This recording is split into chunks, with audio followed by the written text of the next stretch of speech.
Jina naitwa Christopher Timbuka, mkuu wa wilaya ya Siha.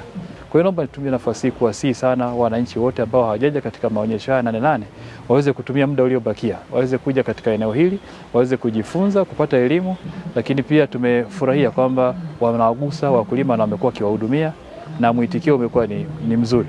Sasa ukiangalia leo ni siku ya tarehe 7, bado tunazo siku kadhaa za kumalizia maonyesho haya, na elimu ambayo tumeipata sisi tungependa ifike kwa watu wengi, kwa sababu ni elimu ambayo watu wakiipata itawasaidia sana kwenye kuboresha uzalishaji wao, kwa sababu kuna dawa kwa ajili ya kilimo, mifugo, lakini pia kuna zana kama matrekta na zana mbalimbali zinazohusika katika kilimo.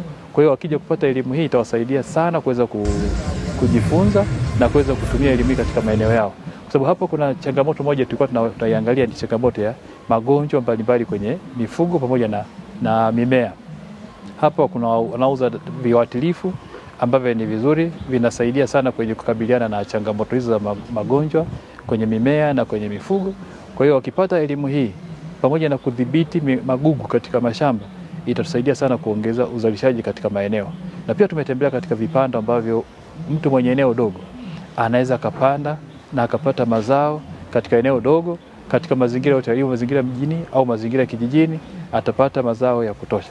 Kwa hiyo naomba nitumie nafasi hii kuwasihi sana wananchi wote ambao hawajaja katika maonyesho haya 8 waweze kutumia muda uliobakia, waweze kuja katika eneo hili, waweze kujifunza, kupata elimu, na itawasaidia sana katika shughuli zote za kilimo pamoja na ufugaji, pamoja na ufugaji wa wanyama, lakini pia ufugaji wa samaki. Naomba kuwakaribisha sana na niwahakikishie kwamba watakapokuja hapa hawatajutia muda wao, bali watatoka na elimu ya kutosha itakayosaidia kwenye kuboresha chochote kile wanachokizalisha, kama ni mifugo au kilimo, watafurahia.